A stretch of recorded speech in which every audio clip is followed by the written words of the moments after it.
Pour commencer, on va prendre le texte d'Ésaïe 55.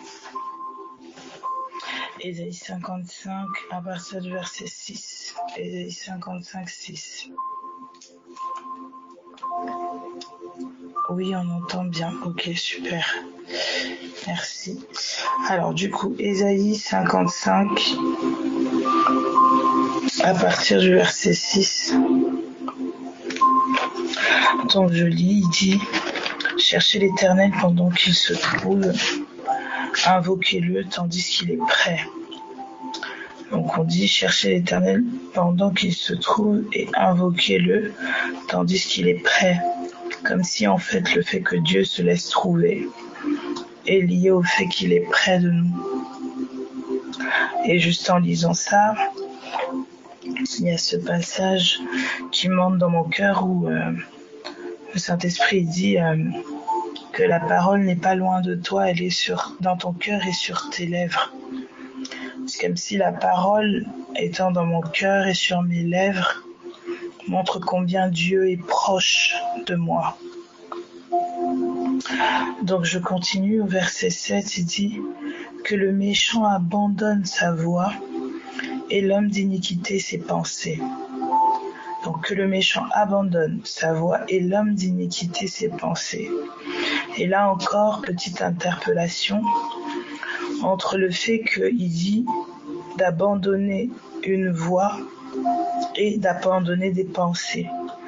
C'est comme si là, en fait, ce qui est relevé, c'est cette notion de repentance, mais repentance par rapport à une direction, une voie, un chemin. Et après, il dit l'homme d'iniquité, ses pensées. En fait, on voit là comme un lien entre la voie, le chemin et des pensées. Donc, ce qu'on peut retenir là, c'est que une pensée peut être comme un chemin. Et on va voir un peu plus tard que Jésus dit qu'il est le chemin, la vérité et la vie. Et Paul va nous dire que nous avons la pensée de Christ. Donc c'est comme si, ayant la pensée de Jésus, et en Jésus, nous avons un chemin, nous avons une voie, un chemin à suivre. Et donc là, il dit que le méchant abandonne sa voie et que l'homme d'iniquité ses pensées. Donc voie, chemin, là égale pensée. Donc on dit que Dieu est près de nous. On dit de chercher Dieu pendant qu'il se trouve, de l'invoquer tandis qu'il est prêt. Et le passage que je relevais qui me remontait, c'est quand il parle, je pense que c'est dans Romains, où il dit que la parole n'est pas loin de toi, elle est dans ta bouche, elle est dans ton cœur. Et quand on va lire Jean, on va dire au commencement était la parole était avec Dieu, la parole était Dieu. Donc quand on dit que la parole n'est pas loin de toi,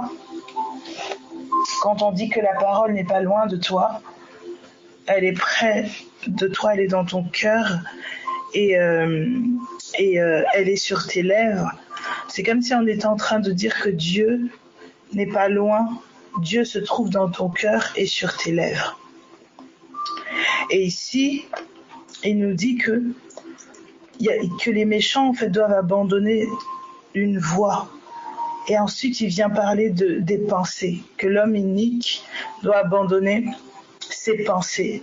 Donc, on voit là que une pensée peut être comme une voix. Et donc, si Dieu est parole, si Dieu est pensée, c'est-à-dire que Dieu est un chemin, Dieu est une voie. Dieu est une voie qui n'est pas loin de nous, mais Dieu est une voie, un chemin qui est au-dedans de nous. Et c'est un chemin, en fait, qui est sur nos lèvres. Verset 7, il dit qu'il retourne à l'Éternel qui aura pitié de lui.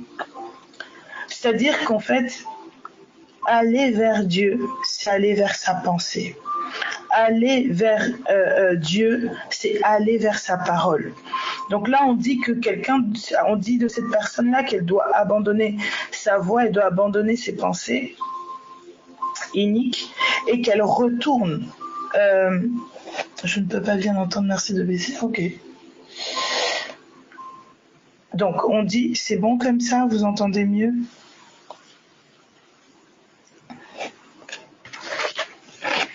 Ok. Alors du coup, on dit de cette personne-là, on dit que ici le méchant doit abandonner sa voie, l'homme inique ses pensées. Donc on voyait le parallèle entre une voie, donc un chemin, hein, et des pensées. Donc une pensée peut être un chemin. Et donc on dit qu'il retourne à l'Éternel qui aura pitié de lui. C'est-à-dire qu'aller vers lui, c'est aller vers sa pensée. Aller vers Dieu, retourner vers Dieu, c'est aller vers une pensée. Et ensuite il dit à notre Dieu qui ne se lasse pas de pardonner. Car mes pensées ne sont pas vos pensées, et vos voies ne sont pas mes voies, dit l'Éternel. Donc là, il compare encore les pensées à des voies, comme à des chemins. C'est-à-dire que quand Dieu ici est en train de dire mes pensées ne sont pas vos pensées, Dieu est en train de dire que ses voies ne sont pas ses voies, enfin nos voies ne sont pas ses voies. C'est comme si Dieu est en train de dire que mes pensées sont mon chemin et vos pensées sont vos chemins, sont vos voies à vous. Et on voit là comme une séparation entre nos voies et les voies de Dieu. Une séparation entre nos pensées et les pensées de Dieu. Et donc, au verset 9, il dit « Autant les cieux sont élevés au-dessus de la terre, autant mes voies sont élevées au-dessus de vos voies. » Donc on voit vraiment qu'il y a une distance entre les chemins, le chemin de l'homme et le chemin de Dieu, la pensée de l'homme et la pensée de Dieu. Et il dit après, comme la pluie et la neige descendent des cieux et n'y retournent pas sans avoir arrosé, fécondé la terre et fait germer les plantes, sans avoir donné la semence au semeur et du pain à celui qui mange. Ainsi en est-il de ma parole qui sort de ma bouche. Elle ne retourne point à moi sans effet, sans avoir exécuté ma volonté et accompli mes desseins.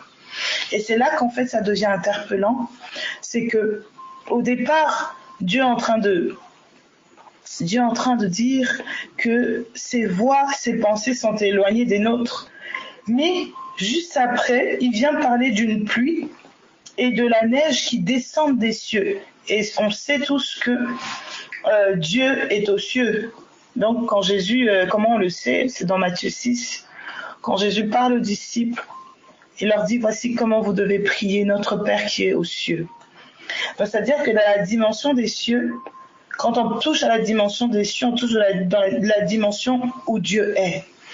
Et donc, il va dire qu'une pluie, une neige descendent des cieux. Et il précise que ça ne retourne pas à lui. Donc, cette pluie, cette neige qui descend des cieux, vient vers la terre. Et dit que ça ne retourne pas sans avoir arrosé et fécondé la terre.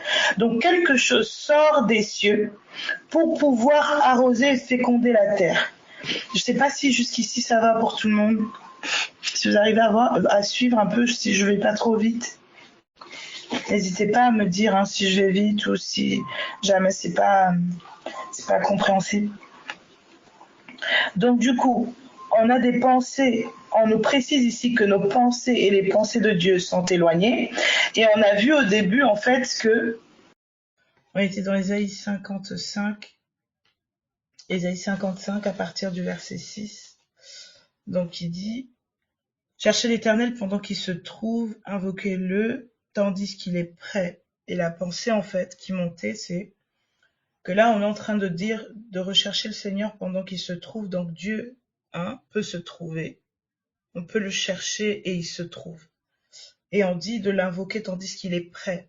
Et la pensée qui montait en lisant ça, c'était Romains, je pense que c'est dans Romains 10, où il dit que la parole, voici la parole n'est pas loin de toi, elle est dans ton cœur et sur tes lèvres.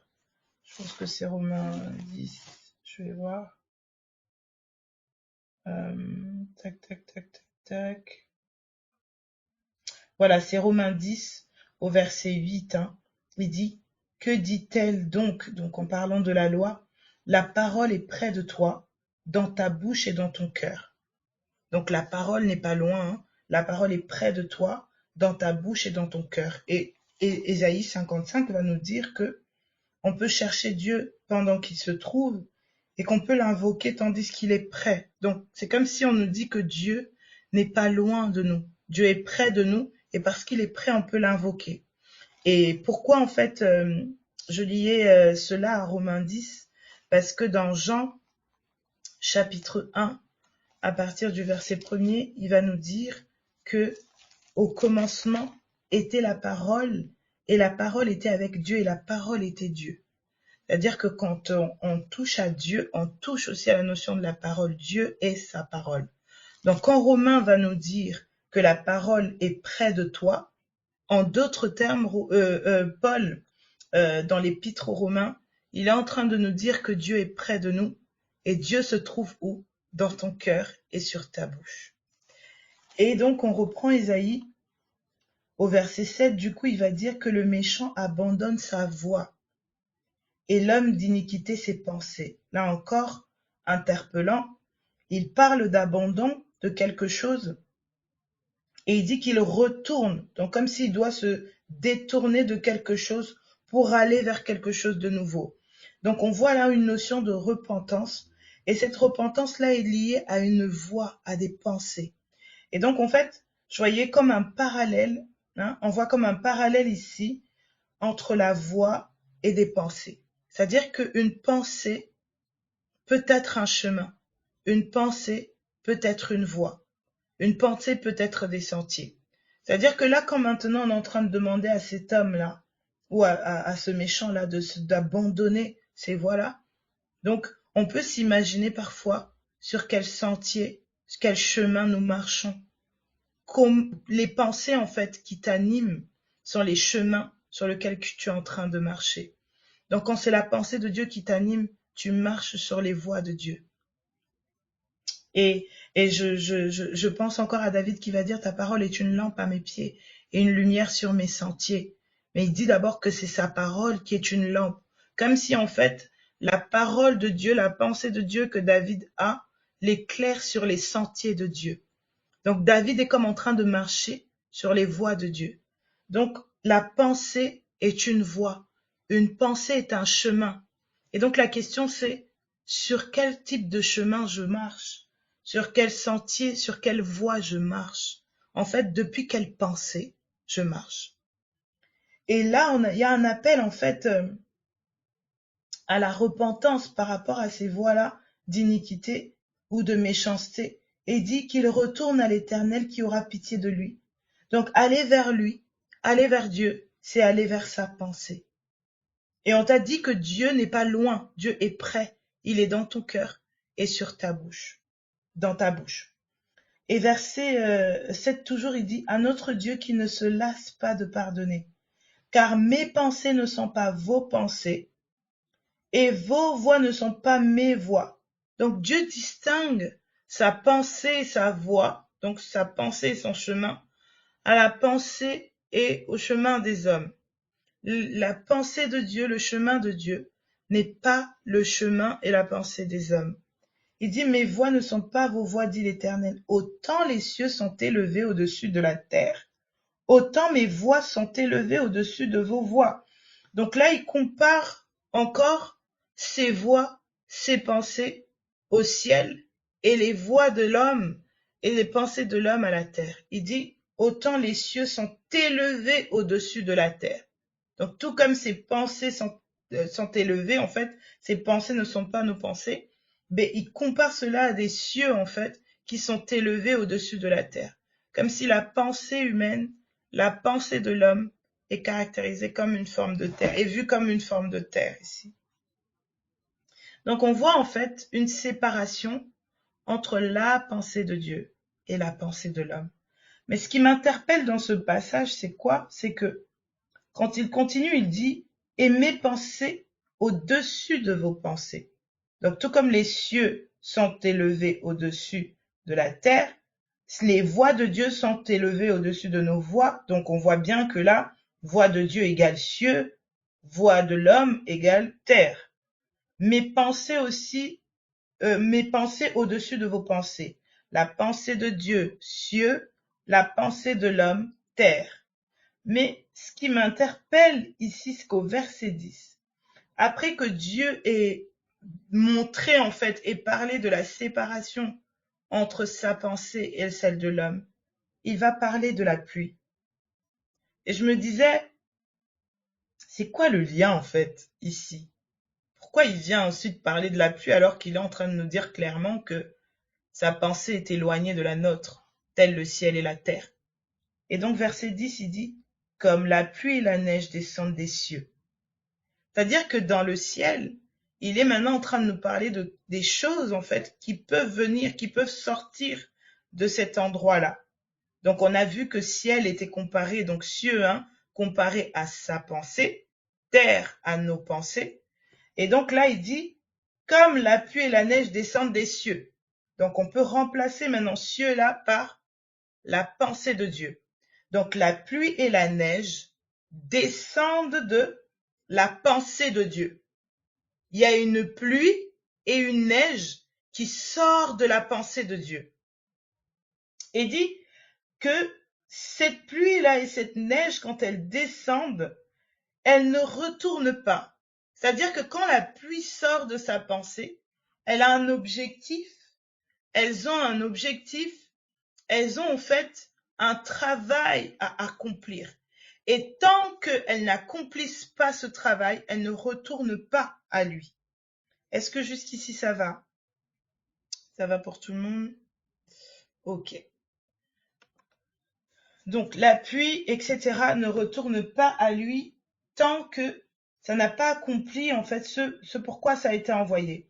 Il dit après, et n'y retourne pas sans avoir arrosé.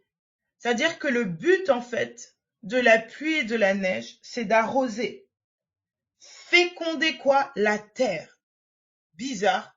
Donc Dieu est en train de dire ici, au début, il me dit que ses pensées sont éloignées de ma pensée, tel le ciel et la terre, et il vient me dire que finalement des cieux sortent une pluie et une neige qui viennent en fait pour arroser la terre. Donc cieux, pensée de Dieu, voix de Dieu, terre, pensée de l'homme, voix de l'homme. Et donc il est en train de me dire que il sort de sa pensée une pluie qui est censée venir arroser ma pensée, mes voix. Et il dit, féconder la terre et fait germer les plantes, sans avoir donné de la semence au semeur et du pain à celui qui mange. Ainsi en est-il de ma parole. Donc là, Dieu dit, il nous fait clairement comprendre que la pluie et la neige, là, dont il est question, c'est sa parole. Donc la parole de Dieu qui sort de sa pensée, qui sort des cieux, du lieu où il est, a pour but en fait de venir arroser la terre, c'est-à-dire ma pensée, mes voix. Et dit, ainsi est-il de ma parole qui sort de ma bouche. Donc c'est comme si le ciel ici devient maintenant la bouche de Dieu. Et il dit, elle ne retourne point à moi sans effet, sans avoir exécuté ma volonté et accompli mes desseins. Donc, là où sa pensée, ses voix sont éloignées en fait des miennes, Dieu vient comme trouver une solution pour pouvoir arroser ma pensée, arroser mes voix. Et il dit que c'est sa parole qui sort en fait de son ciel, qui est sa pensée, qui est sa bouche finalement. Donc la bouche de Dieu qui est le ciel maintenant, de cette bouche-là sort une parole qui vient arroser, qui vient féconder la terre, qui vient féconder ma pensée, qui vient arroser ma pensée. Et il dit que elle ne retourne point à moi sans effet. C'est-à-dire que cette parole-là, quand la bouche de Dieu s'ouvre et qu'il envoie sa parole, elle a pour objectif d'accomplir quelque chose. Et le travail de cette parole-là, c'est arroser, féconder, faire germer les plantes, donner de la semence, donner du pain, en fait donner de la nourriture aux pensées de l'homme, aux voix de l'homme. Et donc en fait, quand j'étais en train de lire ça, je me disais waouh. En fait, tu es en train de me dire clairement que ma pensée et la tienne sont éloignées, donc je vois clairement que Seigneur, entre nous, il y a une grosse séparation. Entre la pensée de l'homme et la pensée divine, il y a une grosse séparation. Mais juste après, c'est comme si tu es en train de me dire qu'en fait, en réalité, bien qu'il y ait eu cette séparation, bien qu'il y ait cette séparation entre vos voix et mes voix, je travaille à unir en fait les deux. Je travaille à unir le ciel et la terre. Genèse chapitre 1. Genèse chapitre 1. Est-ce que jusqu'ici ça va? Genèse 1, à partir du verset, on va prendre à partir du verset 6. Genèse 1, 6. Quand le ciel s'ouvre, quand la bouche de Dieu s'ouvre, une pluie est envoyée pour féconder la terre. C'est comme si, là où il est en train de dire dans Ésaïe 55, là, au méchant d'abandonner ses voies et à l'homme d'iniquité, en fait, ses pensées. Je voyais comme si, en fait, quand je lisais au début, là, on peut croire que Dieu nous demande de faire ça, de nous détourner, en fait, de ces choses-là. Mais quand on voit qu'il ouvre sa bouche depuis les cieux, il envoie une pluie pour arroser, c'est comme si Dieu lui-même, en fait, se charge de travailler afin que cet homme-là puisse se détourner. Et donc, Genèse chapitre 1, verset 6, il dit, Dieu dit qu'il y a une étendue entre les eaux et qu'il sépare les eaux d'avec les eaux. Vous voyez, là encore, on commence à avoir une séparation qui arrive. L'étendue vient mettre une séparation entre les eaux.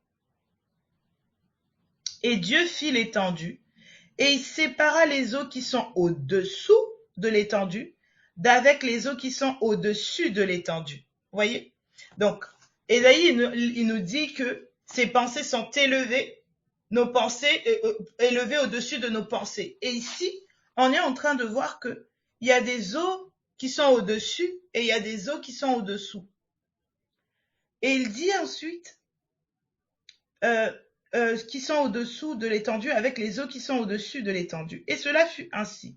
Dieu appela l'étendue ciel. Ainsi, il y eut un soir et il y eut un matin, ce fut le second jour. Verset 9. Interpellant. Dieu sépare bien les eaux. On voit au verset 6 et 7 et 8. Et au verset 9, il dit, Dieu dit que les eaux qui sont au-dessus du ciel se rassemblent en un seul lieu et que le sec paraisse. Et cela fut ainsi. Dieu appela le sec et il appela la main des eaux mers. Dieu vit que cela était bon, puis Dieu dit que la terre produise de la verdure, de l'herbe portant de la semence, des arbres fruitiers donnant du fruit selon leur espèce et ayant en eux leur semence sur la terre. Et cela fut ainsi. La terre produisit de la verdure, de l'herbe portant de la semence selon son espèce, et des arbres donnant du fruit et ayant en eux leur semence selon leur espèce. Et là, en fait, ce qui m'a interpellée, c'est que on va voir que Dieu va venir rassembler, en fait, des eaux, et il va faire paraître une terre, en fait, qui va produire. Et souvenez-vous, dans Ésaïe, il nous dit, dans Ésaïe qu'on vient de lire, Ésaïe 55, il est en train de nous dire que Dieu, en fait, dit que comme la pluie et la neige descendent des cieux, je vais le reprendre vite fait pour pas paraphraser. Merci Jésus pour ta grâce. Donc il dit, comme la pluie et la neige descendent des cieux et n'y retournent pas sans arroser, féconder la terre et fait germer les plantes. Vous voyez? Donc là, il parle de l'arrosage, il parle de la fécondité de la terre, il parle du fait que germent en fait des plantes sur la terre, et il dit sans avoir donné la semence au semeur, du pain à celui qui mange. Et là, dans Genèse, on voit la même chose, parce qu'il y a un rassemblement d'eau, et en fait, le sec va paraître, et dans ce sec-là, cette terre-là, il va y avoir des choses qui vont être produites. Il va parler de la verdure, de l'herbe portant de la semence, comme dans Ésaïe, il nous dit, donner de la semence, d'accord? Et il dit ensuite, des arbres fruitiers donnant du fruit selon leur espèce et ayant en eux leur semence sur la terre. Et cela fut ainsi, la terre produisit de la verdure, de l'herbe portant de la semence selon son espèce et des arbres donnant du fruit et ayant en eux leur semence selon leur espèce. Et en fait, ce qui m'a interpellée, c'est que j'avais l'impression de voir la même réalité que dans Ésaïe. Ici, on voit une séparation. Après, on va voir que Dieu va rassembler. Une terre va sortir, en fait, de cet assemblage-là. Et de cette terre-là, en fait, cette terre-là va être comme arrosée. Elle va porter du fruit. Elle va porter de la semence. Elle va, en fait, elle va sortir d'elle de la verdure, etc. Et c'est comme si, en fait, je me rendais compte que le projet de Dieu avait toujours été d'unifier, en fait, d'unir le ciel et la terre. D'unir, en fait, le ciel et la terre. Et dans Ésaïe, il dit que ainsi en est-il de ma parole. C'est comme si c'est sa parole qui vient faire, en fait, l'unité, qui vient unir le ciel, donc sa bouche, et la terre qui devient féconde. Et on va voir que dans Éphésiens, non, avant d'abord de prendre Éphésiens, donc il nous parle des eaux qu'il rassemble. Jusqu'ici, c'est bon. Et donc, on va prendre Ésaïe 44. Ésaïe 44. Merci. Ésaïe 44, à partir du verset 1er. Ésaïe 44, verset 1. Ô Israël, que j'ai choisi. Ainsi parle l'Éternel qui t'a fait, qui t'a formé dès la naissance, celui qui est ton soutien. Et je m'arrête là, je vais juste faire un petit crochet dans le livre de Pierre. Je pense que c'est dans Pierre ou dans Hébreu, je sais plus. Non, c'est dans... c'est dans Pierre. Ils veulent ignorer qu'autrefois les cieux existèrent par la parole et qu'une terre tirée des eaux, formée au moyen des eaux. C'est où? Si quelqu'un peut m'aider. Je sais que c'est dans le livre de Pierre, mais je sais plus. Je sais plus où exactement. 2 Pierre 3,5. Merci beaucoup. Donc, 2 Pierre 3,5. Il dit, ils veulent ignorer, en effet, que des cieux existèrent autrefois par la parole de Dieu, de même qu'une terre tirée de l'eau est formée au moyen de l'eau, et que par ces choses le monde a d'alors péri, submergé par l'eau, tandis que par la même parole, les cieux et la terre d'à présent sont gardés et réservés pour le feu, pour le jour du jugement et de la ruine des hommes impies. Il dit ici qu'ils veulent ignorer que des cieux existèrent autrefois par la parole, et on dit qu'une terre a été tirée des eaux et formée au moyen de l'eau. Sauf qu'en fait, ce qui est interpellant aussi, c'est que plus loin, il va dire que tandis que par la même parole, les cieux et la terre d'à présent. Comme si en fait, là on est en train de voir que on me parle des eaux depuis laquelle la terre a été tirée et formée, mais ensuite on vient me parler de la parole. Et on va repartir du coup dans Ésaïe 44, à partir du verset 1, il dit « Écoute maintenant, ô Jacob, mon serviteur, ô Israël que j'ai choisi. Ainsi parle l'Éternel qui t'a fait et qui t'a formé dès ta naissance, celui qui est ton soutien. Ne crains rien, mon serviteur Jacob, mon Israël que j'ai choisi. » Et là, il dit, « Car je répandrai des eaux sur le sol altéré et des ruisseaux sur la terre desséchée. » Et là, ensuite, il va dire, « Je répandrai mon esprit sur ta race et ma bénédiction sur tes rejetons. » Donc, il dit d'abord, « Je répandrai des eaux, des ruisseaux sur la terre. » Et souvenez-vous, on a vu dans Ésaïe 55, cieux, d'accord, pensée de Dieu, bouche de Dieu, voix de Dieu, terre, pensée, nos pensées, nos voix, et pluie, neige, parole. Et ici, il vient dire, je répandrai des eaux sur le sol altéré et des ruisseaux sur la terre desséchée. Je répandrai mon esprit sur ta race. C'est comme si ici, il compare des eaux à l'esprit. Je ne sais pas si vous voyez. Il compare les eaux à l'esprit. il dit, je répandrai des eaux sur le sol altéré. Et sol altéré, là, en fait, il compare ce sol-là à Israël. Parce qu'au début, il dit, je t'ai formé dès ta naissance, etc. Et puis après, il dit, je répandrai des eaux sur le sol altéré, des ruisseaux sur la terre desséchée. Je répandrai mon esprit sur ta race. Donc, comme si la terre desséchée, le sol altéré, c'était la race d'Israël. Et Dieu dit qu'il va répandre ses eaux, et donc il compare ses eaux à son esprit. Et Jean 6 va nous dire, mes paroles sont esprit et vie. Donc on voit là que quand on touche aux eaux d'en haut, ou des eaux qui sortent du ciel, la pluie par exemple, pour arroser la terre, on touche réellement à la parole. Donc là, Dieu est en train clairement de dire que il fait sortir des cieux de sa pensée, sa parole, qui vient en fait féconder la terre. Et je voyais là en fait, comme si, là où au départ il y avait une séparation entre le ciel et la terre, entre la pensée de Dieu et nos pensées, entre le chemin de Dieu et nos chemins, entre le ciel et la terre, etc. Dieu, c'est comme s'il a trouvé le moyen de réunir tout ça en envoyant la pluie pour féconder la terre. Et on voit dans Genèse qu'il va rassembler les eaux, et après de ces eaux-là va sortir une terre qui va produire.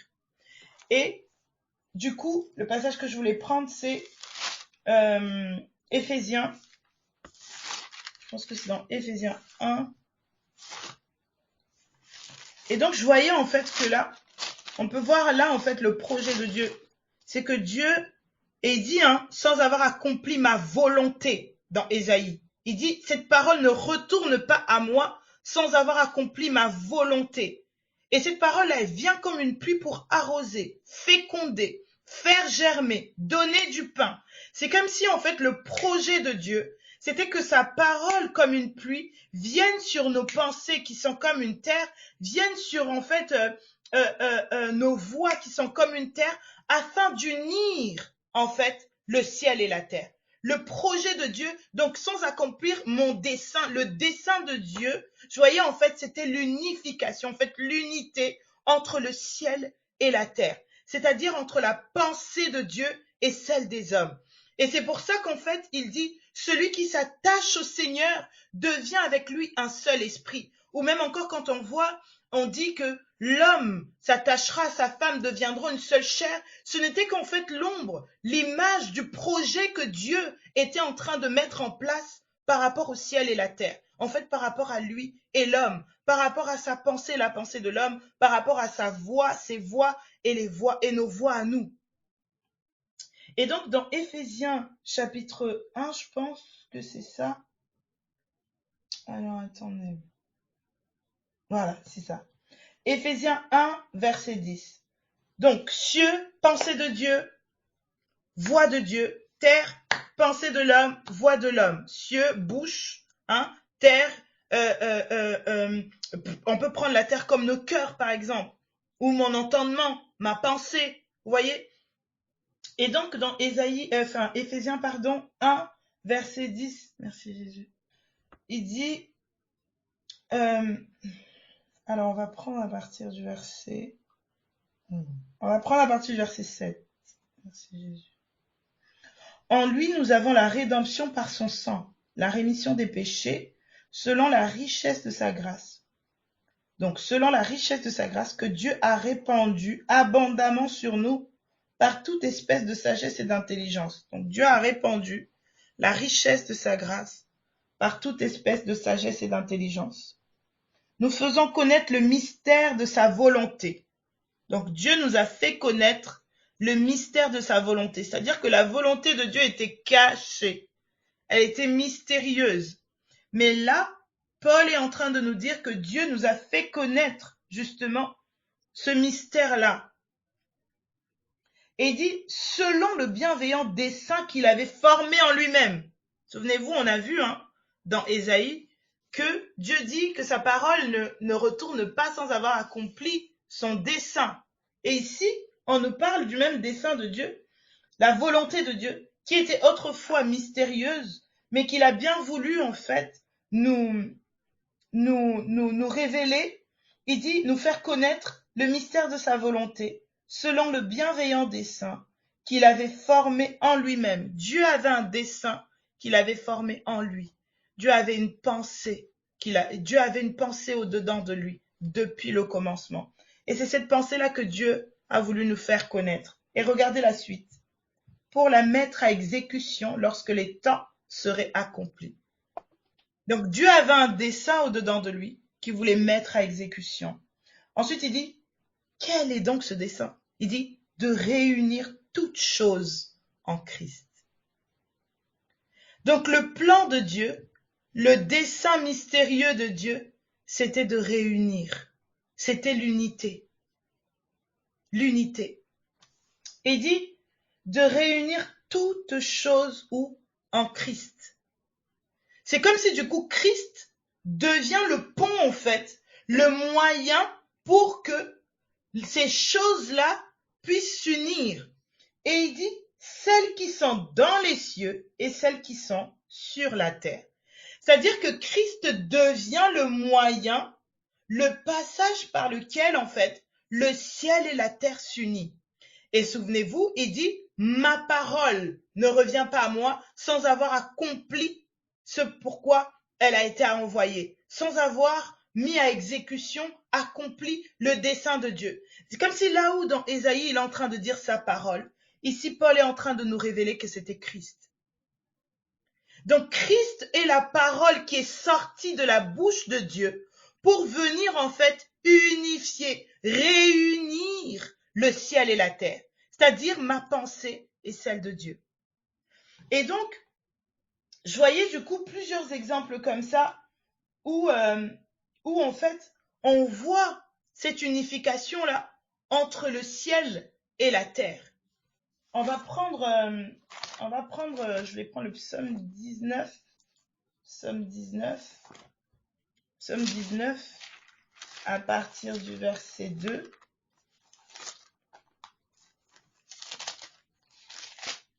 Et souvenez-vous que dans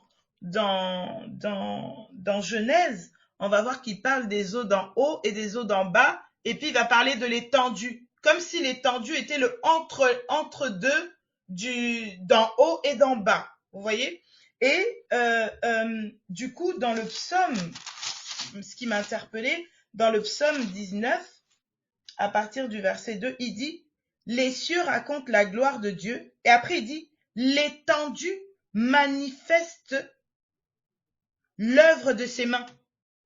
Il parle de l'étendue ici comme quelqu'un. Et il ne s'arrête pas là, il dit « Le jour en instruit un autre jour, la nuit en donne connaissance à une autre nuit.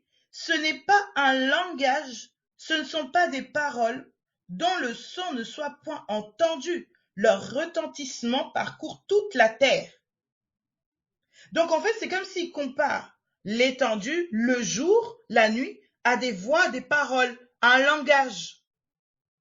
Et il dit, leur accent vont aux extrémités du monde, où il a dressé une tente pour le soleil semblable à un époux qui sort de sa chambre, s'élance dans la carrière avec la joie d'un héros. Il se lève à une extrémité des cieux et achève sa course à l'autre extrémité, rien ne se dérobe à sa chaleur. Et c'est comme si en fait je voyais que là, il parle des cieux qui racontent la gloire de Dieu et il parle de l'étendue qui manifeste les œuvres de Dieu. Et là, en fait, on sait que celui qui est venu manifester les œuvres de Dieu, c'est Christ. Ou même quand on lit Jean 6, 28, il nous dit l'œuvre de Dieu, c'est que vous croyez en celui qui l'a envoyé. Vous voyez? Donc c'est comme s'il n'y a que Christ qui manifeste l'œuvre de Dieu. C'est que Christ qui peut manifester la foi dans un cœur. Et donc, je voyais comme si en fait, là, l'étendue même, c'est Christ. Et donc, il n'y a que lui qui est le pont en fait, entre le ciel et la terre. Et Christ en fait, et il nous dit dans Éphésiens, il est celui par qui Dieu est venu réunir les choses qui sont dans les cieux et ceux qui sont dans la terre, sur la terre, Et la pensée en fait, c'était que Christ est celui en fait qui ramène ma pensée, en fait qui unifie ma pensée à celle de Dieu. Christ est la parole qui sort de la bouche de Dieu, qui vient féconder ma terre, qui vient féconder mon cœur pour que mon cœur devienne un ciel, le lieu de l'habitation de Dieu. Et il dit, c'est là qu'il a dressé une tente pour le soleil. Ma pensée devient la pensée de Dieu quand sa parole, en fait, vient comme la pluie pour féconder mon cœur. Le projet de Dieu, c'est que le ciel et la terre s'unissent. Et donc il dit que ta volonté soit faite sur la terre comme au ciel. Et on voit en fait là, déjà dans la prière, que Jésus est en train de donner aux disciples le projet de Dieu. Il prie pour que le projet de Dieu s'accomplisse. Que ta volonté, Seigneur, soit faite sur la terre comme au ciel. En fait, que la terre s'unisse à toi. Que la terre et le ciel ne fassent qu'un. Et donc, je vais prendre juste vite fait quelques exemples, en fait, qui venaient par rapport à l'unité de la terre et le ciel. On va aller dans 1 Samuel. On va aller dans 1 Samuel. Et je voyais que du coup, la parole vient à nous. Donc Christ, la pensée de Dieu, quand elle nous est communiquée, c'est parce que Dieu veut que mon cœur s'unisse à son cœur.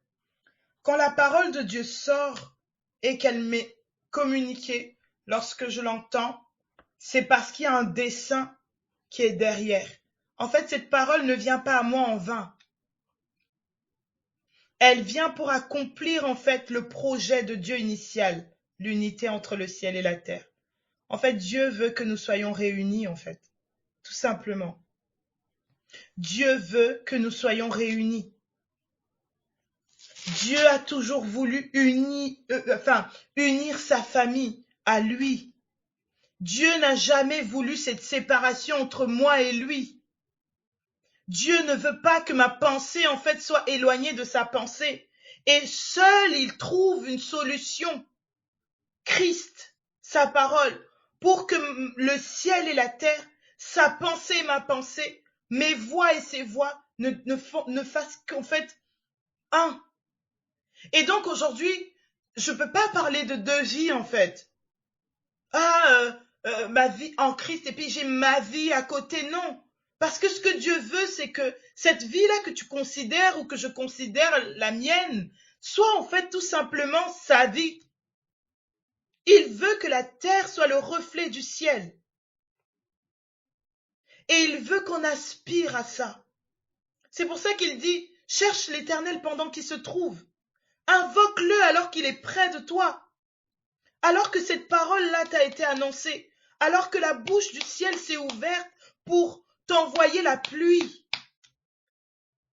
Cherche en fait, détourne-toi de ces voies d'avant. Embrasse la voix de Dieu, la pensée de Dieu, afin que tu ne fasses qu'un. Celui qui s'attache au Seigneur devient avec lui un seul esprit. Tu deviens un ciel. Je vais prendre Samuel. Est-ce que ça va pour tout le monde?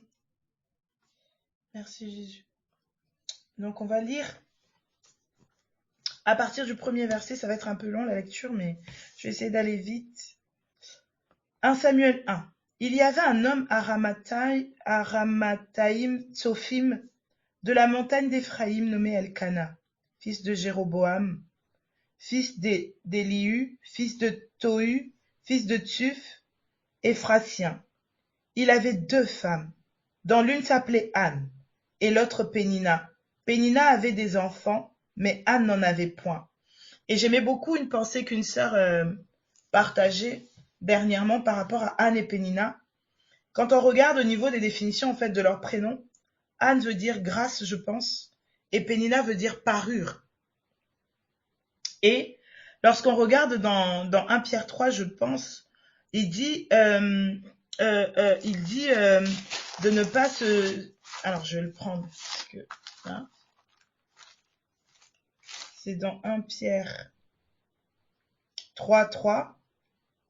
il dit, ayez non cette parure extérieure qui consiste dans des cheveux tressés, des ornements d'or ou des habits qu'on revêt, mais la parure intérieure est cachée dans le cœur, la pureté incorruptible d'un esprit doux et paisible. Voyez? Donc il compare la parure intérieure à un esprit doux et paisible, et il parle de la parure extérieure comme toute cette réalité de cheveux tressés, d'ornements, etc., etc.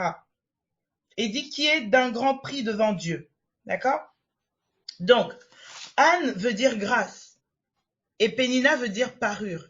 Et elle soulevait du coup cette pensée-là, et là on nous dit que Elkana avait ces deux femmes-là. Et au verset du coup 3, il dit, chaque année, cet homme montait dans sa ville, à Silo, pour se prosterner devant l'Éternel des armées et pour lui offrir des sacrifices. Là se trouvaient les deux fils d'Élie, Ophni et Phiné, sacrificateurs de l'Éternel. Le jour où Elkana offrait son sacrifice, il donnait des portions à Pénina, sa femme, à tous les fils et à toutes les filles qu'il avait d'elle. Donc, on voit que Pénina, donc là, parure, on va voir que Pénina, en fait, c'est comme une parure extérieure. Il dit que cette femme-là lui avait donné des fils.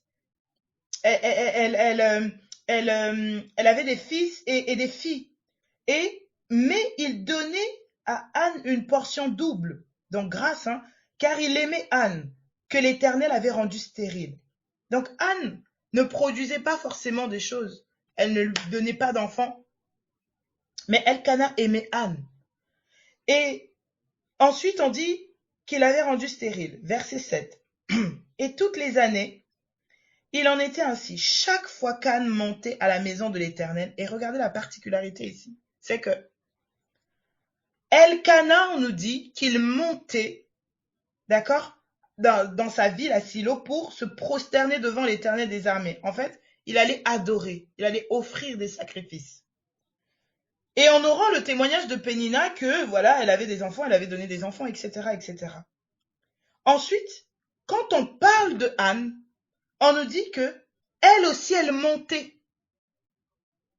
Elle montait à la maison de l'Éternel, mais Pénina l'a mortifiée de la même manière. C'est-à-dire qu'à chaque fois que Anne montait, Pénina l'a mortifiée. Mais ce qui m'interpelle ici, c'est que Anne, qui est grâce, agit comme Elkana. Anne monte. Anne, bien elle est stérile, elle monte pour prier en fait à la maison de l'Éternel. C'est-à-dire que la grâce agit comme Dieu, même quand elle ne produit pas.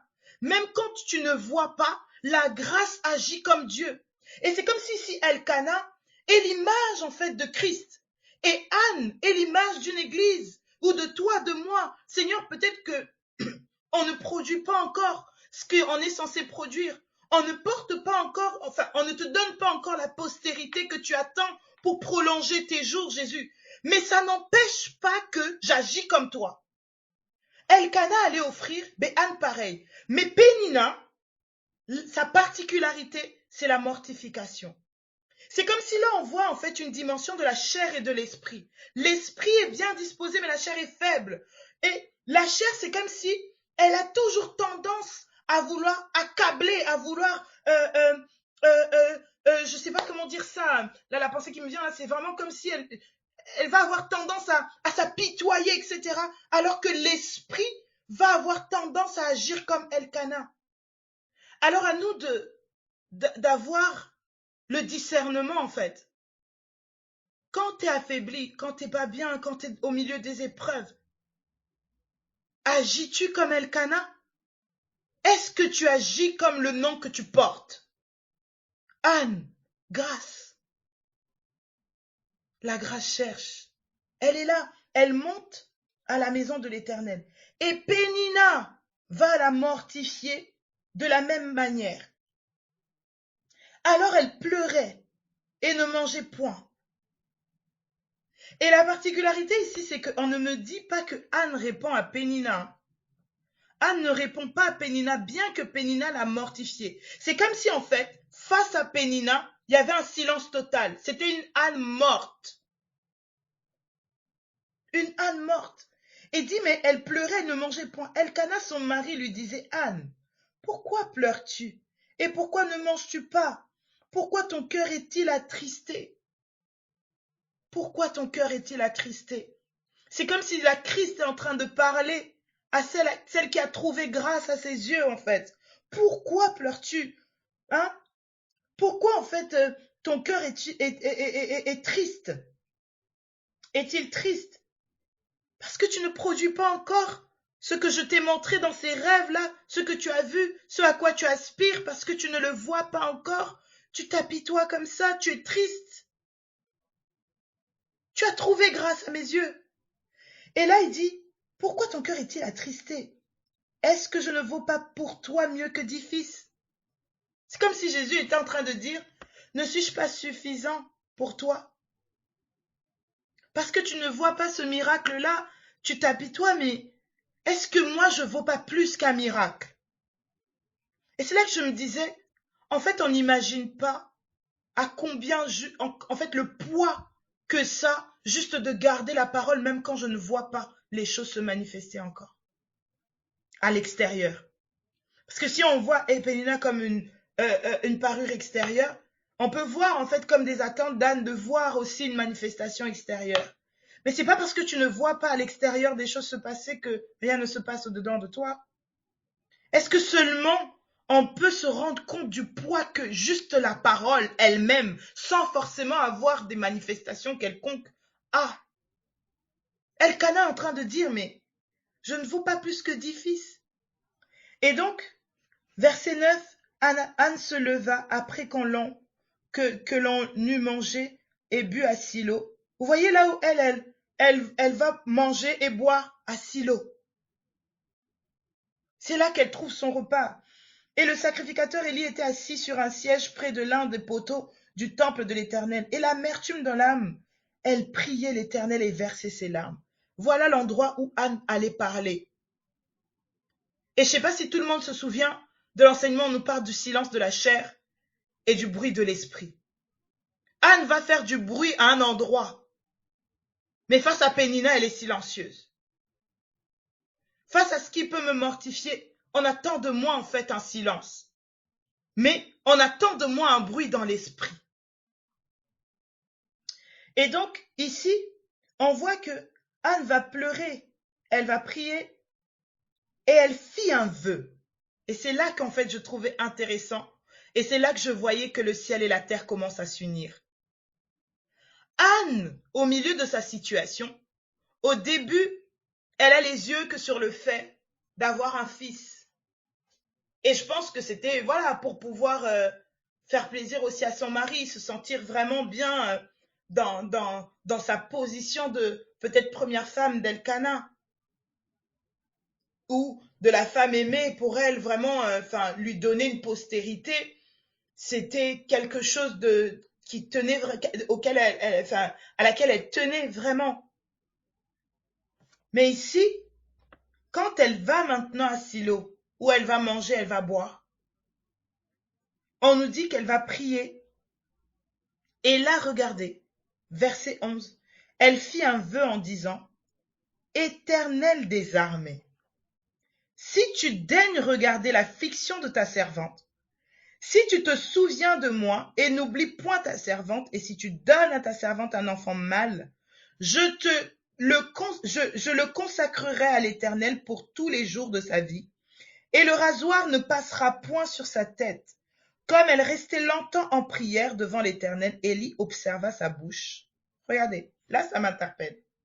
Ce que Anne est en train de dire dans ce passage-là, c'est en fait une parole qu'on retrouve dans la loi, dans les Écritures. La loi disait que tous les premiers-nés devaient être consacrés à Dieu. C'est-à-dire que là, Anne est en train de prier la parole.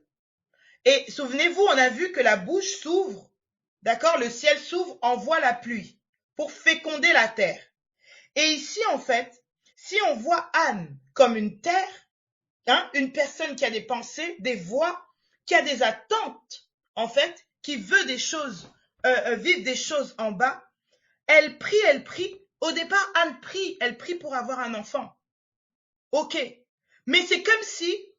Alors, ça bug, vous m'entendez? Le verset 11. Ok. Donc, je reprends le verset 11. Elle fit un vœu en disant, « Éternel des armées, si tu daignes regarder l'affliction de ta servante. » D'accord?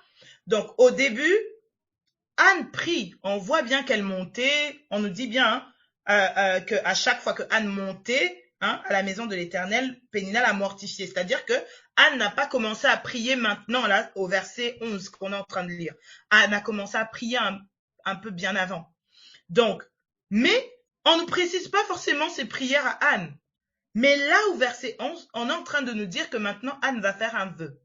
Et ce vœu que Anne va faire va être basé sur quelque chose. Elle va dire, si tu daignes regarder l'affliction de ta servante, si tu te souviens de moi et n'oublies point ta servante, et si tu donnes à ta servante un enfant mâle, je le consacrerai à l'Éternel pour tous les jours de sa vie, et le rasoir ne passera point sur sa tête. Et l'Écriture, en fait, dit, la loi de Moïse, dit que tous les premiers enfants mâles devaient être consacrés à Dieu. C'est-à-dire que là, Anne a prié depuis la parole.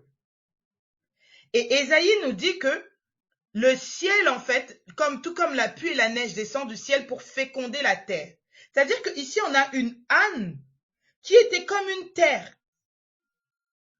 Et jusqu'ici, cette terre priait pour qu'elle puisse produire. Mais on nous dit que c'est quand seulement la pluie descend que cette pluie féconde et que ça donne de la semence, que des plantes peuvent germer. Et Anne ici, elle prie depuis les Écritures, depuis la loi en fait, ce qui était dit, ce que Dieu avait dit par le biais de par la bouche de Moïse. Donc on a là en fait la parole du ciel qui est en train d'être parlée par Anne. Donc Anne est comme une terre et le vœu qu'elle est en train de faire là, c'est comme la parole de Dieu. Et regardez ce qui se passe directement. Comme elle restait longtemps en prière devant l'Éternel, Élie observa sa bouche. Anne parlait dans son cœur. Vous voyez? Parler dans son cœur. Et on avait vu que les dires du cœur, c'est des pensées. C'est-à-dire que la prière de Anne, c'était des pensées fortes dans son cœur. Regardez, elle priait avant. On nous dit pas ce qu'elle disait dans son cœur, mais ici on nous précise ce qu'elle dit dans son cœur. Comme si une nouvelle pensée, une pensée de la parole, va venir en fait naître dans le cœur de Anne. Le cœur de Anne devient comme une terre et la parole, c'est cette pensée, je te consacrerai l'enfant. Et donc, il dit, son cœur et ne faisait que remuer les lèvres, mais on n'entendait point sa voix. Élie pensa qu'elle était ivre et lui dit, jusqu'à quand seras-tu dans l'ivresse? L'attitude de Anne, la prière depuis le cœur, où ses lèvres ne faisaient que se remuer. Quand Élie voit, il croit qu'elle est ivre. Mais en fait, en réalité, Anne était réellement ivre. Parce qu'il nous dit, ne vous enivrez pas de vin, c'est de la débauche, mais soyez au contraire remplis de l'esprit. Et on a vu que esprit, c'est parole. Mes paroles sont esprit et vie. Anne était remplie de la parole. C'est pour ça qu'elle fait ce vœu-là depuis les Écritures. Ce qu'elle dit, c'était la parole de Dieu. Ce qu'elle prie, ce qu'elle pense au-dedans d'elle, c'était la parole de Dieu. C'est-à-dire que là, on n'a plus la pensée de Anne, on a la pensée du ciel. La terre et le ciel se sont réunis. Et quand la terre et le ciel se sont réunis, tout commence à prendre place en fait. Élie arrive. Quand Élie arrive, il dit, jusqu'à quand seras-tu dans l'ivresse? Fais passer ton vin. Anne répondit, non mon Seigneur, je ne suis qu'une femme qui souffre en son cœur et je n'ai bu ni vin ni boisson enivrante. Mais je répandais, mon âme devant l'Éternel. Ne prends pas ta servante pour une femme pervertie, car c'est l'excès de ma douleur, de mon chagrin, qui m'a fait parler jusqu'à présent. Élie reprit la parole et dit, va en paix. Vous voyez? Le ciel et la terre se sont réunis. Et là maintenant, on voit Élie qui vient maintenant parler. Il dit, va en paix. Et que le Dieu d'Israël exauce ta prière. Exauce la prière que tu lui as adressée. Elle dit, que ta servante trouve grâce à tes yeux. Mais tu t'appelais déjà grâce. Tu avais déjà trouvé grâce aux yeux de Dieu. C'est juste qu'il fallait que ton cœur et le cœur de Dieu se réunissent, en fait, se rencontrent. Et c'est là que je me disais, en fait, c'est fou. C'est que parfois on demande des choses à Dieu, mais on ne cherche pas à ce que le ciel et la terre se rencontrent. Le désir de Anne a rencontré le besoin de Dieu, la parole de Dieu. Et donc, il lui dit, verset 18, que ta servante trouve grâce à tes yeux. Et cette femme s'en alla. Elle mangea. Donc, c'est-à-dire qu'au moment où maintenant, son cœur est fécondé par la parole et qu'elle prie, la pensée de Dieu sort d'elle, elle va manger. Et la paix que Élie proclame, on le voit juste après. Elle alla manger, son visage ne fut plus le même. Vous voyez? C'est-à-dire que un cœur qui a la pensée de Dieu a un visage serein. Il le dit même dans Proverbe, je ne sais plus c'est quel proverbe. Il dit un cœur joyeux rend le visage serein, mais un esprit abattu, enfin un cœur triste rend l'esprit abattu. Je ne sais plus comment il le dit. Enfin, vous regarderez ce passage-là. C'est comme si en fait ici, la pensée de Dieu, la parole de Dieu qui est venue féconder le cœur de Anne a rendu son visage serein. On dit même ici que elle mangea et son visage ne fut plus le même. Ils se levèrent de bon matin, et après s'être prosternés devant l'Éternel, ils s'en retournèrent et revinrent dans la maison à Rama. Elkana connut sa femme, Anne sa femme, et l'Éternel se souvint d'elle. Dans les cours de l'année, Anne devint enceinte. Voyez, là on a, en fait, je voyais un exemple d'un cœur, en fait, de l'unité entre le ciel et la terre, par la parole. En fait, Anne a reçu la pluie dans son cœur. La pensée de Dieu est sortie. Le cœur de Anne est devenu en fait le ciel. Et regardez, quand on voit au chapitre 3 du coup, quand on va au chapitre 3 de 1 Samuel, on nous dit le jeune Samuel était au service de l'Éternel devant Élie. La parole de l'Éternel était rare en ce temps-là et les visions n'étaient pas fréquentes. En ce même temps, Élie, qui commençait à avoir les yeux troubles et ne pouvait plus voir, était couché à sa place. La lampe de Dieu n'était pas encore éteinte et Samuel était couché dans le temple de l'Éternel où était l'arche de Dieu. Vous voyez, Samuel, c'est donc l'enfant que Anne va avoir, hein, la vie qui va être produite de la parole qui va féconder sa terre. Mais cette vie-là, elle est produite pourquoi? Parce qu'il y avait un besoin dans le temple. C'est-à-dire que le besoin de Anne a en fait rencontré le besoin de Dieu. Comment? La parole, la prière. Il y a un autre exemple encore qui me vient, c'est dans Luc. Je vais finir là. Luc 5. Luc 5. On voit là que le ciel et la terre se sont unis. En fait, le cœur de Anne, la pensée de Anne d'avoir un enfant, s'est uni à la pensée de Dieu. Je te le consacrerai. Parce qu'il y avait un besoin. Dans Luc chapitre 5, verset 1, je pense. Luc 5, 1, il dit, comme Jésus se trouvait auprès du lac de Génézareth et que la foule se pressait autour de lui pour entendre la parole de Dieu, il vit au bord du lac 2 barques, d'où les pêcheurs étaient descendus pour laver leurs filets. Il monta dans l'une de ces barques qui était à Simon. Là, Jésus, il arrive pour prêcher, il monte dans la barque de Simon. Et on nous précise bien que la foule se pressait, d'accord? La foule se pressait pour entendre les paroles de Jésus. Et donc, c'était la barque de Simon.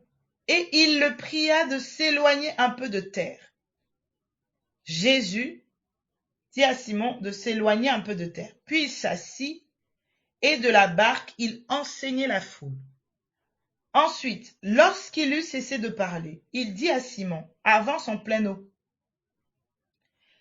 et jetez vos filets pour pêcher. Vous voyez? Donc Jésus, il arrive, il parle d'abord, il enseigne à la foule qui se pressait. On nous dit bien que la foule se pressait pour écouter. Il enseigne à cette foule-là. Ensuite, il se retourne vers Simon. Il lui dit maintenant, avance en pleine eau, jette ton filet pour pêcher. Regardons la réponse de Simon. Simon lui répondit, Maître, nous avons travaillé toute la nuit sans rien prendre. Et une sœur touchée à ça hier, je trouvais ça interpellant. Il dit, nous avons travaillé toute la nuit. Et là, ça faisait penser en fait à Jean 9, quand Jésus va dire que la nuit vient où personne ne peut travailler. D'accord? Je dois faire, tandis qu'il est jour, les œuvres de celui qui m'a envoyé. Et Simon est en train de dire à Jésus, j'ai péché toute la nuit. C'est-à-dire que quand Jésus il entend ça, ça l'étonne pas que Simon, en péchant toute la nuit, il n'ait pas pu avoir un seul poisson. Sauf que Jésus, lui, il arrive en plein jour, et on sait aussi que Jésus lui-même, il se présente comme étant la lumière, donc le jour. Donc quand il arrive, c'est le moment où on peut travailler. Et c'est comme ça qu'on voit qu'il prêche à la foule. Et ensuite, il va voir Simon. Donc il dit, nous avons travaillé toute la nuit, sans rien prendre. Nous avons travaillé toute la nuit, sans rien prendre. C'est-à-dire que nous avons péché, nous avons travaillé, mais c'était la nuit et nous n'avons pu rien prendre. Donc, la nuit, ils n'ont rien pu prendre. Ensuite, il va dire, mais sur ta parole. Vous voyez? Voilà. Simon a un besoin, c'est-à-dire de nourrir peut-être sa famille ou, de se nourrir lui-même. Il veut des poissons pour lui et pour tous ceux avec qui il était. Mais le problème, c'est que il travaille la nuit pour avoir le poisson. Il n'a rien. Mais le besoin de Simon, il n'était pas mauvais. C'est que le besoin de Simon, il devait rencontrer quelqu'un. Et là, Jésus, il arrive, Jésus lui parle. Et il va dire sur ta parole. C'est-à-dire que Simon maintenant va agir sur la parole. Ce n'est plus sur son désir à lui d'avoir du poisson pour nourrir sa famille, mais c'est sur la parole de Christ. Et là, en fait, on a encore comme une terre, qui est Simon, qui rencontre la parole et il agit depuis cette parole-là. Tout comme Anne a prié depuis la parole, depuis la pensée que Dieu avait donnée par le biais de Moïse. Et là, on voit, il dit, sur ta parole, je jetterai le filet. Sur ta parole, je vais travailler. Mais en fait, oui, Simon, le jour est là. C'est-à-dire que il faut le jour pour que tu puisses avoir, travailler et récolter.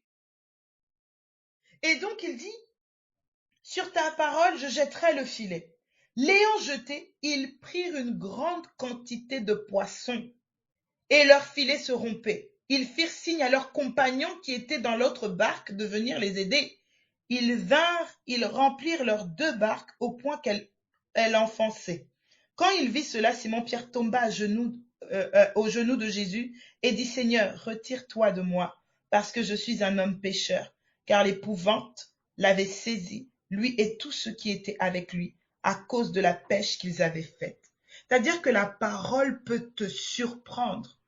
Quand le ciel rencontre la terre et que ça s'unit, ça peut surprendre. On dit ici que il était donc l'épouvante l'avait saisi. Là, on a là le ciel, par le biais de Jésus qui est la parole, qui vient rencontrer Simon, le besoin de Simon de manger. Et regardez, c'est intéressant parce qu'on nous dit que la foule se pressait à écouter Jésus. C'est comme si Jésus était en train de venir.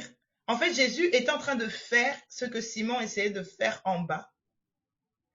Donc, le désir de Simon d'avoir des poissons, il n'était pas mauvais en fait. Ce n'était que l'ombre de la réalité que Jésus va venir lui démontrer en face. C'est pour ça qu'après, il va lui dire, je vais faire de toi pêcheur d'hommes. Donc, tout comme la foule se pressait à venir écouter les paroles de Jésus, les poissons se sont pressés de rentrer dans le filet de Simon. Parce qu'à ce moment-là, il n'était plus question seulement du besoin de Simon terrestrement. Il était question comment on dit ça, de l'actualisation de la réalité de la parole. Le ciel qui rencontre la terre. Et donc, je voyais dans ces exemples-là, en fait, le ciel qui est uni à la terre par le biais de la parole. C'est comme si Jésus, là, avec Simon, il est venu réunir la pensée de Dieu, les attentes de Dieu et le besoin de Simon. Il en a fait qu'un. Donc, Simon ne pêchait plus seulement des poissons pour pêcher des poissons. Quand il le faisait, c'était parce que c'était l'ombre de ce qu'il était censé faire pour le royaume. Et c'est vraiment cette pensée-là, en fait. C'est que le projet de Dieu, c'est que nos cœurs et son cœur ne fassent qu'un. Sa pensée est notre pensée. Et comment? La parole envoyée. Quand il envoie sa parole pour que ma mentalité, mon entendement devienne son entendement, sa pensée.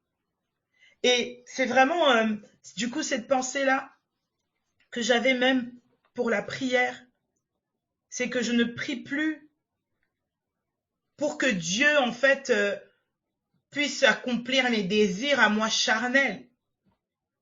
Je prie maintenant, en fait, Seigneur, actualise-moi, en fait.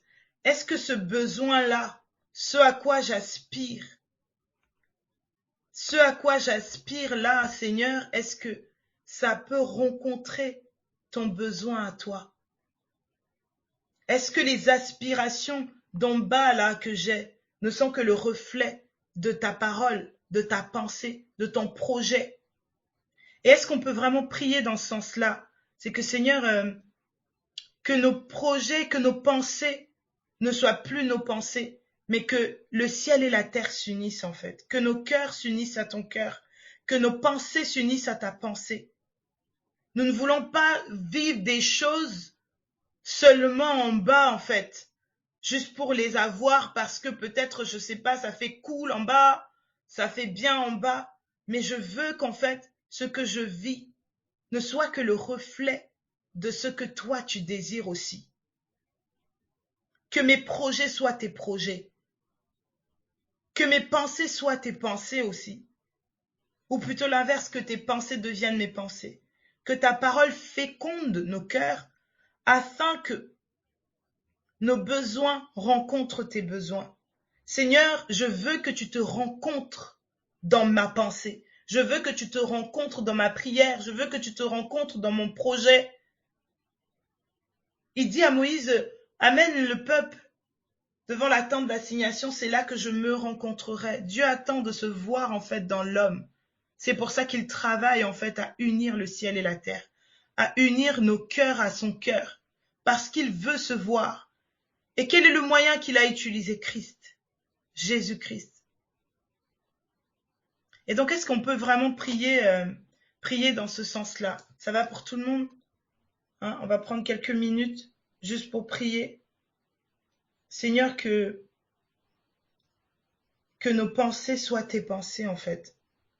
Vous voyez, que nos pensées rencontrent la pensée de Dieu. On ne veut plus être des personnes, en fait, égoïstes. Moi, en tout cas, Seigneur, je ne veux plus penser que en bas, en fait. Je ne veux plus faire des projets ou avoir des envies qui ne s'arrêtent qu'à moi et ne désire pas ou ne soupire pas après ta parole, Jésus. Je veux vraiment que même les aspirations que je peux avoir puissent en fait cadrer à tes aspirations, puissent s'unir en fait à ton aspiration. Si j'ai envie d'un enfant, Seigneur, que ce soit parce qu'il y a un besoin au niveau du corps de la ville pour pouvoir répondre en fait à un besoin. Tout comme Samuel, il y avait un besoin de prophète. Élie commençait à avoir des yeux troubles. Donc quand Anne, elle prie pour avoir son Samuel, ben en fait, c'est parce que le temple avait besoin d'un prophète. Le peuple avait besoin d'un prophète. Et Dieu avait besoin qu'un homme parle. Dieu avait besoin qu'un homme ait sa pensée pour l'exprimer à son peuple. Seigneur, quel est ton désir? Qu'est-ce que tu veux, Seigneur, pour cette génération? Qu'est-ce que tu veux, Seigneur, pour ma ville? Qu'est-ce que tu veux, Seigneur, pour mon travail? Est-ce que nos aspirations, Jésus, puisse en fait cadrer, s'aligner à ce que toi tu veux. Qu'est-ce qui manque, Seigneur, dans ta maison? En termes de projets, Seigneur, que nos projets puissent en fait venir comme des projets qui répondent à ce qui manque au niveau de ton temple. Seigneur, je ne veux plus aspirer à des choses juste pour aspirer, pour que les hommes voient. Je veux pas être comme ces pharisiens, Seigneur, qui sont comme sur des places, qui aiment à être vus. Seigneur, moi, je veux être vu du ciel. Je veux être écouté du ciel. Je veux que mon cœur aspire à ce que le ciel aspire. Alors envoie ta pluie, Jésus. Seigneur, envoie ta pluie, envoie ta parole, que ta parole vienne féconder nos cœurs. Que ta parole féconde nos cœurs pour nos familles, Seigneur. Que ta volonté soit faite sur la terre comme au ciel.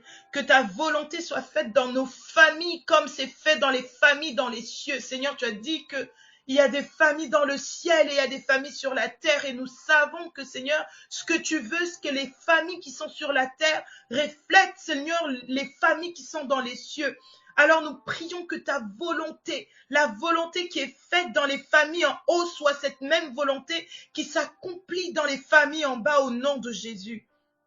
Que rien ne fasse obstacle à ta parole, qu'aucune mortification, Seigneur, qu'aucune épreuve ne nous empêche de désirer ce que toi tu désires. Fais de l'Éternel tes délices, il te donnera ce que ton cœur désire. Seigneur, nous voulons que nos cœurs désirent et aspirent à ce que toi tu aspires. Que la pluie tombe dans nos vies, Seigneur. Tout comme la pluie et la neige descendent et ne retournent pas à toi, Seigneur, sans avoir accompli ce pourquoi elles ont été envoyées. Tu as un dessein, Seigneur. Tu as des projets. Et que ta parole, que le témoignage de Jésus-Christ, que la pensée de Jésus-Christ vienne accomplir ton projet dans nos cœurs au nom de Jésus. Que le témoignage de Jésus-Christ accomplisse ton projet dans les familles au nom de Jésus-Christ de Nazareth. Que le témoignage de Jésus-Christ, que la pensée de Christ accomplisse ta volonté, Seigneur, dans les vies, dans les enfants, dans les parents, dans les couples au nom de Jésus-Christ de Nazareth. Que le témoignage de Jésus-Christ accomplisse sa volonté, accomplisse ta volonté dans nos travails, Seigneur, là où nous sommes avec nos proches. Que Christ paraisse. Que la semence que nous porterons, Seigneur, que nous portons dedans de nous, ne soit pas une semence humaine, mais que ce soit la semence d'en haut. Comme Anne, Seigneur. Comme Anne, Seigneur. Comme Simon, Seigneur, nous voulons que nos désirs rencontrent le désir du ciel. Ouvre nos yeux afin de discerner que ce à quoi nous aspirons, c'est ce que toi tu veux pour nous, mais depuis ta réalité, pour le royaume, Seigneur. Nous ne voulons pas être des égoïstes. Nous ne voulons pas seulement penser à nous alors que toi tu passes ton temps à penser, Seigneur, à nous. Tu ne penses pas qu'à toi, mais tu penses à nous, Seigneur. Tu penses à nos proches, c'est pour ça que tu envoies ta parole. Tu penses à nos proches, c'est pour ça que tu nous enseignes. Tu penses aux nations, Seigneur, c'est pour ça que tu nous parles. Parce que tu veux que le ciel et la terre s'unissent. Tu veux que tes voix deviennent nos voix, Seigneur. Tu veux que ta pensée devienne nos pensées. Alors que tout ce qui fait obstacle à cela soit renversé au nom de Jésus. Que tout ce qui fait obstacle à cela soit renversé au nom de Jésus. Tout ce qui nous empêche de comprendre, tout ce qui vient nous voiler ta réalité, tout ce qui vient nous voiler ton intelligence, ta sagesse, tout ce qui vient nous voiler, Seigneur, ta pensée, soit renversé au nom de Jésus. Oui, à la croix, Seigneur, tu as déchiré le voile. Qu'aucun voile, Seigneur, ne demeure au nom de Jésus-Christ dans nos cœurs. Que sur nos cœurs, il n'y ait plus de voile. Nous voulons te voir, Jésus.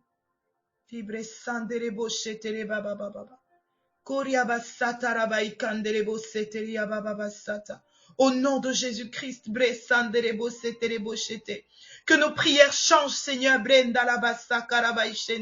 que nos prières changent, Seigneur, que ta parole, Seigneur, vienne dans nos cœurs, que ta parole vienne dans nos cœurs et que nous puissions prier depuis ta pensée, comme Anne, Seigneur. Priez depuis ta pensée libre et sainte. Au nom de Jésus, Brenda Labasite Reboshaka. Que nous nous détournions de tout ce qui nous empêche de te voir, de te saisir, Seigneur. Ta pensée est notre chemin. La pensée de Jésus-Christ est notre chemin au nom de Jésus. Nous refusons tout autre chemin au nom de Jésus. Nous refusons toute autre voie au nom de Jésus. Nous refusons les voies charnelles. Nous refusons les voies du sang au nom de Jésus. Nous voulons la voie de Jésus-Christ. Nous voulons la voie de Jésus-Christ. Que ta pensée soit notre chemin. Merci Seigneur, au nom de Jésus. Libra Sante Rebosete. Que tu sois le chemin pour nos enfants, Seigneur. Reba Sota. Libra Sande Rebosekeria Baba Baba. Que tu sois le chemin pour nos enfants, Libre Sande Rebosete. Sois le chemin pour les couples, Brita Masota Barabaikanda. Sois le chemin pour les foyers, Brenda Rabasete. Sois le chemin pour les amis, Brenda Rabasaka. Koriamasete Ribosata. Koramasata. Au nom de Jésus. Merci pour ta grâce, Seigneur.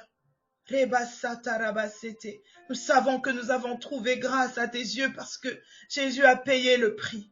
Jésus a payé le prix. Praïsenderebosa Karabasete. Libresanderebosa Karabaisete Rebosete. Rendarabasata, par ton amour, Seigneur, tu acceptes de nous révéler le mystère, Seigneur, de ta volonté. De réunir toutes choses, celles qui sont dans les cieux, sur la terre par Jésus-Christ. Que Jésus soit le centre. Que Jésus soit le centre, Seigneur. Que Jésus soit le centre. Que ta pensée vienne comme un feu au-dedans de nous qui brûle et consume toute autre pensée contraire. Au nom de Jésus. Au nom de Jésus.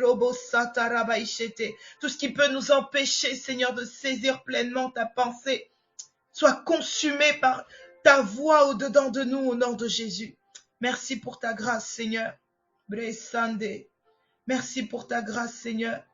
Que ta volonté soit faite sur la terre comme au ciel. Que la pluie tombe, Seigneur. Que nos yeux s'ouvrent, que notre intelligence s'ouvre, soit illuminée afin de discerner ta pluie. Que les terres se laissent arroser au nom de Jésus. Au nom de Jésus. Jésus-Christ est Seigneur dans nos vies. Jésus-Christ est Seigneur dans nos pensées. Seigneur, tu n'es pas loin. Tu es dans nos cœurs et sur nos lèvres. Le ciel n'est pas loin de nous. Brita mai sobre de refai keteribo sata. Lenda baishe terebo sakara baishin derebo sete. Riba sata, que nos cœurs soient remplis de toi. Riba sete, que nos bouches confessent. Meria basan derebo sakara baikan derebo sete. Au nom de Jésus. Merci pour ta grâce. Gloria basata yababa sete. Merci pour ta grâce, Jésus. Merci Seigneur parce que ta parole, Seigneur, ta pensée que nous entendons, nous croyons, Seigneur, qu'elle est en train de travailler et produit quelque chose dans nos cœurs. Merci pour l'espérance. Merci pour la vie. Merci pour la grâce. Merci pour ta présence. Merci Jésus. Merci Jésus. Merci pour tout, Seigneur. Ta parole est vivante et efficace et elle opère. Ta parole travaille dans les entrailles. Merci Seigneur. Elle rend féconde Beria Sonda Baba Baba Sete. Renda Bai Sete Lebe Sete Lebe Sete Lebe Sete. Elle guérit toute stérilité au nom de Jésus. Bride Santa Raba Sete. Elle renverse l'incrédulité. Brenda Raba Sete Lebo Shata. Keria Basande Lebo Shete Lebo She. Au nom de Jésus. Merci pour ta grâce Seigneur. Merci pour ta vie. Ta parole guérit les cœurs. Au nom de Jésus. Merci Seigneur parce que ta parole donne la force pour traverser les épreuves. Que tous ceux qui souffrent, Seigneur, vivent la puissance de ta parole, la puissance de ta pensée. Seigneur, Anne souffrait, elle était mortifiée, Seigneur. Mais quand ta parole, Seigneur, est venue dans son cœur, l'Écriture dit que elle est sortie de là, elle a mangé et son visage n'était plus le même au nom de Jésus. Que tous ceux qui traversent des situations difficiles, que tous ceux qui vivent des combats dans leur corps, dans leurs pensées au nom de Jésus-Christ, Que la pensée de Jésus-Christ, que la pensée de Jésus-Christ paraisse dans les cœurs, au nom de Jésus, afin que les visages changent, Seigneur. Merci pour la joie que tu déposes dans les cœurs. Merci pour les actions de grâce. Merci, Seigneur, pour la sérénité au nom de Jésus. Merci, Jésus, pour ta grâce. Merci, Jésus, pour ta grâce. Ta parole dans nos cœurs rend nos visages sereins, Seigneur. Merci pour ta vie. Merci pour ta parole. Merci de nous enseigner, Seigneur. Merci de nous parler, Seigneur. Et au nom de Jésus, que nos cœurs gardent. Que nos cœurs gardent. Que tout animal ailé, au nom de Jésus, qui vient voler, soit complètement chassé au nom de Jésus. Que toute main étrangère, Seigneur, qui veut voler, au nom de Jésus, soit chassée maintenant au nom de Jésus-Christ. Que seule la main de Jésus, que ton esprit repose, Seigneur, sur nous, au nom de Jésus. Merci pour ta grâce, Seigneur. Merci pour ta vie, au nom de Jésus-Christ. Amen, amen. Soyons encouragés, soyons baignés et fortifiés. Et je vous dis à bientôt, la famille. Force à tout le monde.